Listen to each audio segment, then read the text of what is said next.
This week on To the Contrary. First, the president's plan to fight rape on campus. Then, red states have higher divorce rates. Behind the headlines, the movie the pro-life movement can't stop talking about.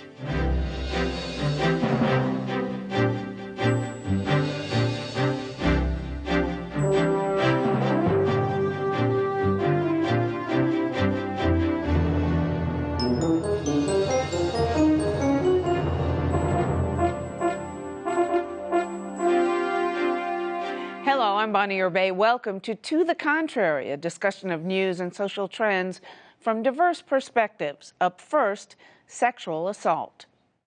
President Obama wants to end college sexual assault, which affects 1 in 5 college women. Can he do it? As a first step, creating a task force doesn't seem like much, but the task force will hold colleges and universities accountable and allow federal agencies to step in when colleges don't do enough. According to a report by the White House Council on Women and Girls, despite its prevalence, college rape remains underreported. Most perpetrators commit several offenses before they are caught, if ever. The report also says alcohol and drugs are major contributing problems. So, Congresswoman Norton, can the president's task force effectively combat sexual assault on campus? Well, the president's task force can do as directed, develop recommendations, and most especially start a badly needed national conversation on how young men treat young women today. This is definitely not an issue for the federal government. We have enough bureaucracy. I believe it's parents, universities, and local law enforcement that should be combating this issue. Well, look, the task force is going to shed a good spotlight on the problem, help keep the university's feet to the fire, so to speak, on this issue, and can certainly start a dialogue with the universities. The administration can't do it alone. It takes a partnership with the universities, also state and local, but also educating folks as well. But I think with the administration making a first step, it brings attention to the issue. Well, is it educating? I mean, is rape a crime that you can educate the perpetrator not to do it? It's a sickness. It's mental illness, right? Bonnie, the notion that you send your daughter to college to get raped needs to be put on the table. And people don't understand these statistics. An individual may be when it happens to her, but the notion that not only in the armed services, but now on college campuses, we see a generation that perhaps from the social media, perhaps from the big bad media, have picked up exactly the opposite lesson that has historically been the way we taught young men. We raised them to treat young women. The whole notion of rape, well, that's off the table. The point was how to even approach a young woman.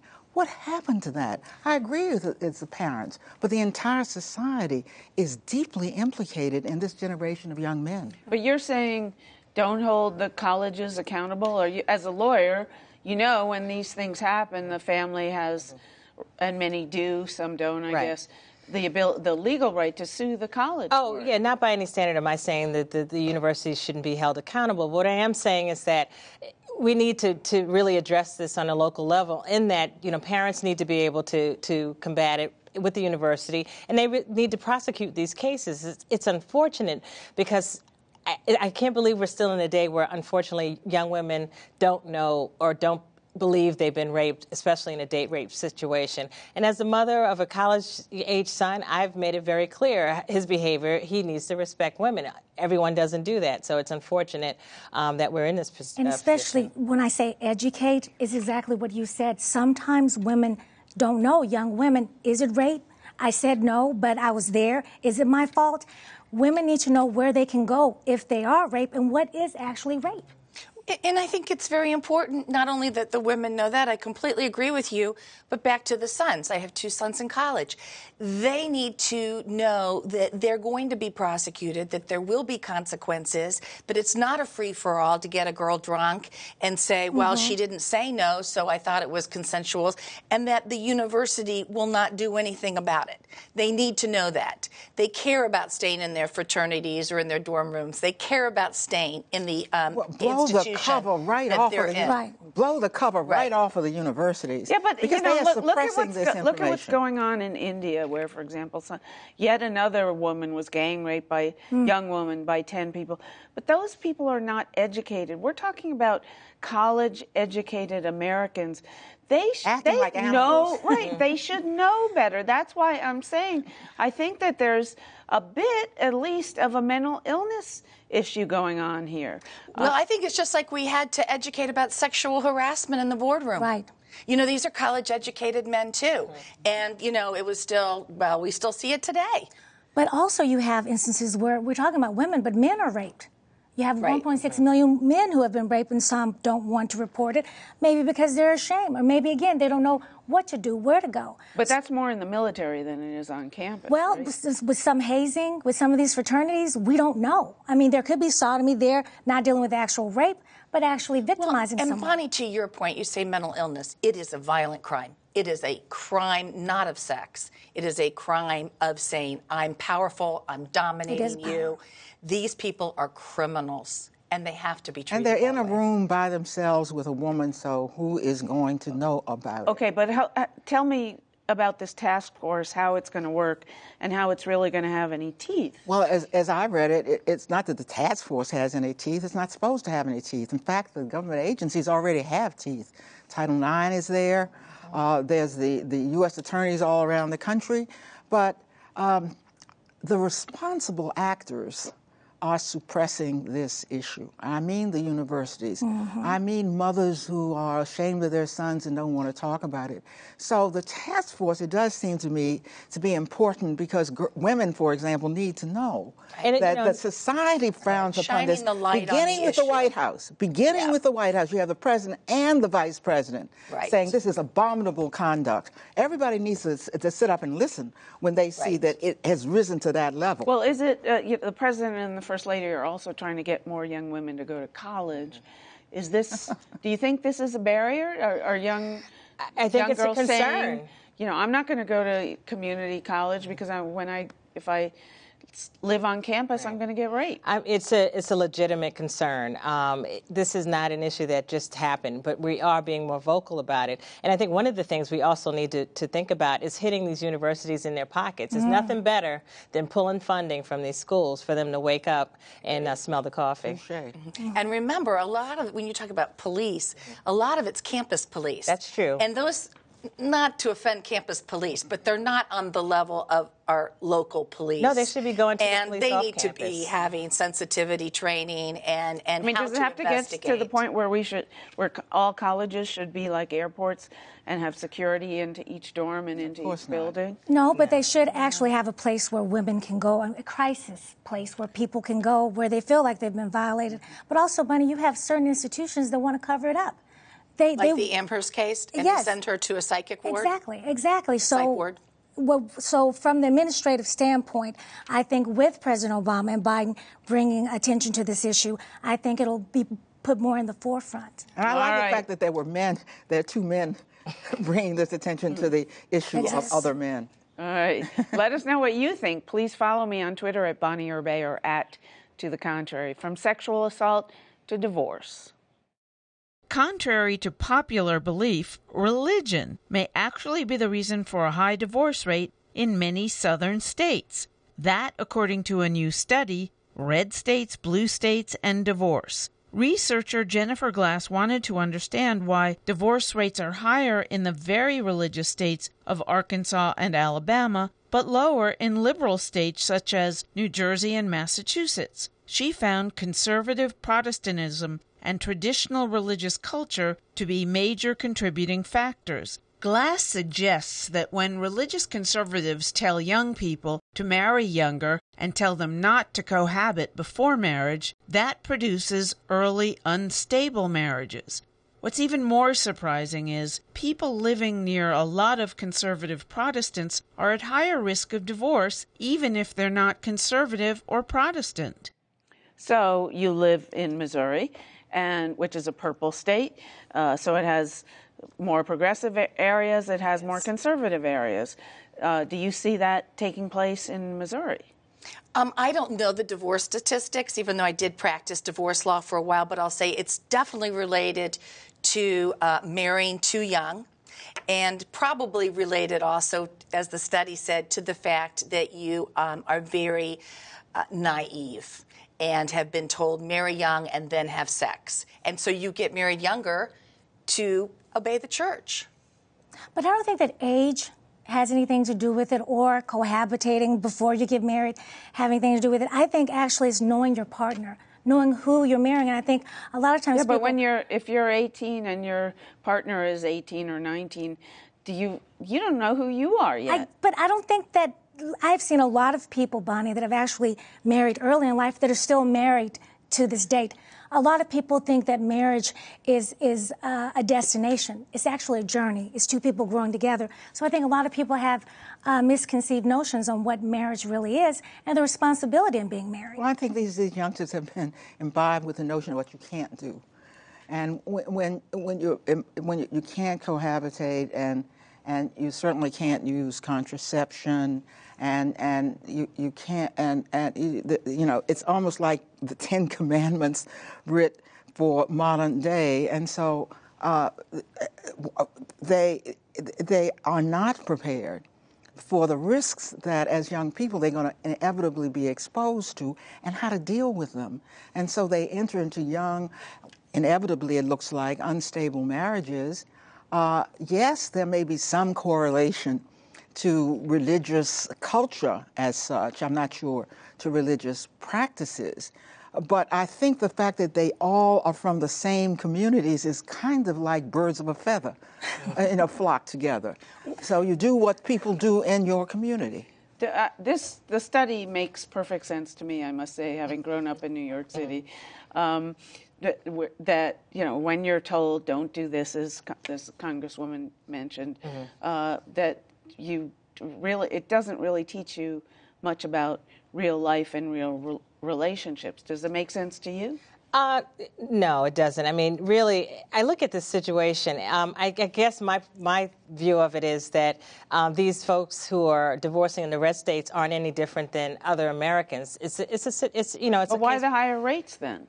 I don't know why the phenomenon, honestly. I don't necessarily think it's because you're married too young or that you cohabitate, although I do agree with Eleanor that that is a part of the problem, but not the only problem. You don't know who you are at 18. I didn't even know who I was at 23 when I got married, but nonetheless, it's a learning curve for all of us, and I find it interesting that we expect most religious, quote unquote, families to stay together regardless, thick or thin, and it shows where society is going, that they feel comfortable enough that they can divorce. There have been older people who've waited years before getting married, and still they end up getting a divorce. I know folks that have married 2 and 3 times, and they waited until later in life, and they dealt with the career. So again, it's about your partner, who you are, and the fact that marriage is not a destination, it's a journey. Well, that's true, but we still have the study. And the study is showing that these are factors. Yeah. And I don't disagree with you, but we need to look at, what is this telling us? What is this telling us about abstinence-only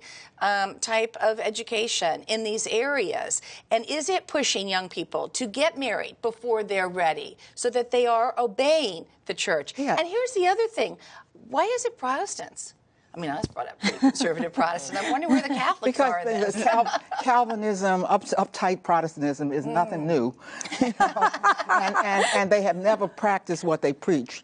The men known for womanizing are more in the South, I think, than any other part of the country. Seriously? Oh, that my I've God. not heard. Oh, my heavens.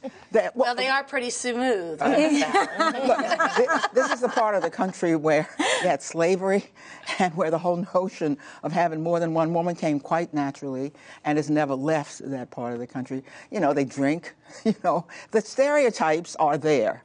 Well, the stereotypes get imbibed. And they get imbibed in the culture. They're not in the individual. Anecdotal evidence doesn't match this study. What is interesting is that this is a study and that they found a pattern. And if I were a parent in Arkansas or Alabama of a young woman or young man, I would be grateful for this study. And I want to know more about why this is happening. Their parents, I wonder if they have as high divorce rates. That's what I was thinking, is that the biggest influence, as far as I can tell, about whether marriages last is whether the person who's getting married grew up in a home with a lasting marriage. And that seems role not to have been models the case. That seems to have been lost, though. That seems to have been lost. It was lost with the baby boom generation. But also it said that divorce could be contagious, and you are who you associate with and people that you live around. All right, behind the headlines, Gimme Shelter, a new movie, opens in theaters nationwide this weekend that supporters and critics alike are calling a pro-life film. I'm okay. I can do this. I'm not scared. The movie tells the story of a homeless pregnant teen named Apple, played by Vanessa Hudgens, who runs away from an abusive single mother. She searches for her wealthy father, who asks her to terminate the pregnancy. It's clear that you are not ready to assume the responsibility of motherhood.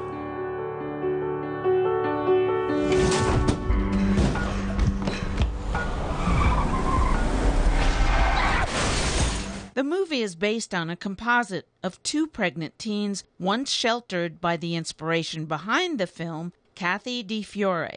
DeFiore adamantly denies the film is pro-life, despite overwhelming evidence that it is. This film is a pro-people film.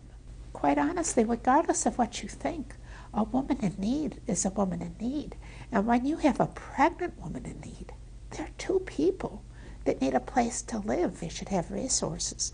And that's what this film is about. In 1981, DeFiore felt spiritually unfulfilled as a successful Wall Street executive, so she opened her home to a pregnant teen. Later, she placed an ad in the local newspaper with her name and phone number and the simple message, "Pregnant? Need help?" The calls poured in. Now she runs 4 facilities for young pregnant adolescents and started a website, lifecall.org, listing over 550 similar shelters. I used to be homeless once.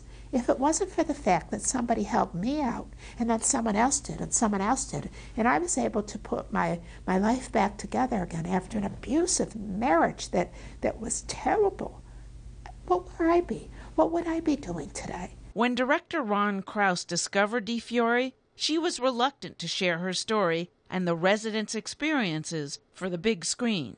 And he took hours, hundreds of hours of footage of the mothers, and they opened up their lives to him. And then he saw, I think, these 2 women in particular whose stories seemed to blend the needs and the overall stories of all those hundreds and hundreds of hours of tape. DeFiore has an anonymous benefactor who pays all educational expenses for the mothers, including up to 4 years of college and childcare. The shelters are supervised by social workers, and a psychologist offers therapy. She also has a sonogram center. I've never met a woman that has heard her baby's heartbeat decide, I think I'm going to have an abortion. I don't want to say that I haven't had girls decide, Kathy, I'm sorry, I'm going to have an abortion. That's her choice according to the law of this land. But I'm here to help you choose life. I'm just curious, why do you think she so adamantly says that it's not a pro-life movie when anyone watching it, the message there is if you're a pregnant teenager, have the baby, out of wedlock. I think with the religious right movement and also with people being pro-choice or pro-life has a bad stigma to it. I think that this film is about the struggles of a teenage mother. I think it's about the struggles of if you are single and young and pregnant, what do you do? So again, I agree with the lady on the film that it's about a human story, not rather being pro-life or anti-abortion. It's about life. But why not accept the label? I mean, Again, it obviously, I watched it beginning to end. Right. It's a pro-life movie. But it has a bad stigma to it, though. I think that a lot of people, You say bad stigma. There were hundreds of thousands of Catholic school students bussed into Washington this week to commemorate the Roe v. Wade decision. There are lots of people who see it as a good label. Today, with the controversy with Planned Parenthood, with the contentious presidential election, the war on women, some people believe that people who are pro-life are actually telling people what they should do with their lives, and that it's not a choice for a woman to have an abortion or not. Yeah, I think she wants everybody to see the movie. I think, she just want to be labeled because she wants me to go see the movie. And by the way, I'd like to see the movie. Look, good for her. You hear people say that, in fact, you hear kids on television say, well, my mother put me out because I was pregnant. I'm glad there's somebody out there willing to take in a youngster who may want to have a child. The feminists don't say you should have a child or not have a child. They say it's your choice. If she wants to encourage youngsters who feel that way, more power to her.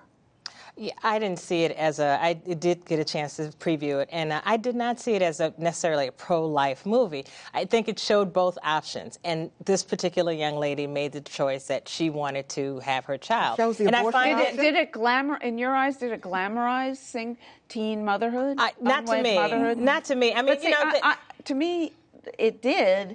And frequently, quite frankly, and this isn't discussed, but churches are, and she was clearly closely aligned with the Catholic Church. You want to talk about why there's a rise in unwed motherhood? Watch that movie. It's because the church is pushing these young women to have these babies before they have not just a husband, but any kind of real relationship in their lives.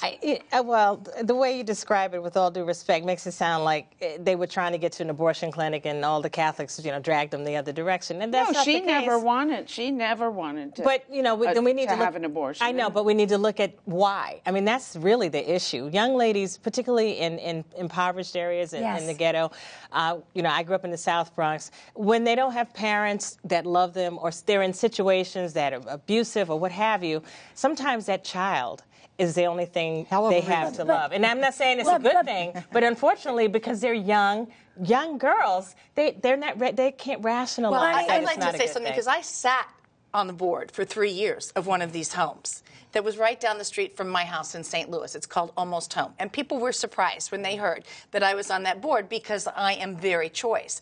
But I believe choice is choice. And that means you can decide to keep your baby or you don't. I did watch the movie. I got up at 5 o'clock this morning and watched all 2 hours of it because I wanted to see it, because it's coming on the show today. I think there was a little glamorization of that situation, having worked around one of these homes. And it's not that easy. And what happens, a month down the road, 2 months? It's a lot harder. And we have to train the girls. Well, explain and we have what to really get them education. To me, to come out of an abusive situation, what these young women should be doing is, first of all, not getting pregnant in the first place, and not being really taught abstinence how that abstinence to her. only. Yeah. But also, if they want to, get rid of the pregnancy, the first thing they need to work on is getting an education and finding a partner, and then having a child, bringing a child into a situation, I think, of having a mother whose mother was probably on drugs, or there's domestic violence in the home, came from a situation like that. Most of those kids are not going to grow up properly. You're so right. In the sense that every child, in my mind, in a perfect world, which we don't live in, should be brought into a home where there are two loving parents and have enough money to take care of it. Right. Now, in the situation, the home I was in, we actually had apartments where we moved the young women into there once their abusive situations, partners, parents, had been dealt with, and we had protected, areas to help with that. And they also were required to get a job and complete school. And then daycare would be provided for them. But they had to get up every day and do that. It's a great organization. The problem I had with the movie is that to your point, Eleanor, no, they didn't show much of the abortion option. They definitely, it looked kind of rough, and it looked like, oh, you're not ready yet? The doctor's on his way, you know, that type of things. And she wasn't supported. You know, the stepmom pulled back. I definitely think it was pro-life, and that's fine for what it is. But I think it should be acknowledged that it was a pro-life movie and glamorizing this a bit. All right. That's it for this edition of To the Contrary. Please follow me on Twitter at Bonnie or Bay and at To the Contrary. And visit our website, pbs.org/To the Contrary, where the discussion continues. And whether you agree or think to the contrary, please join us next time.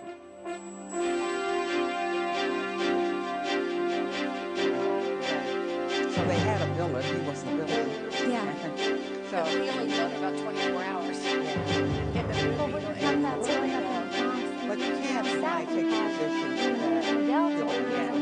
like generations that are on welfare, babies out of wedlock. Yeah, I guess so, but I just think the one thing that I liked about this group was that they are providing the education. She has a good background, but they should really provide all the money she will ever need to take care of that child until it's 18. Because tell me if I'm wrong now, but I bet you most of those mothers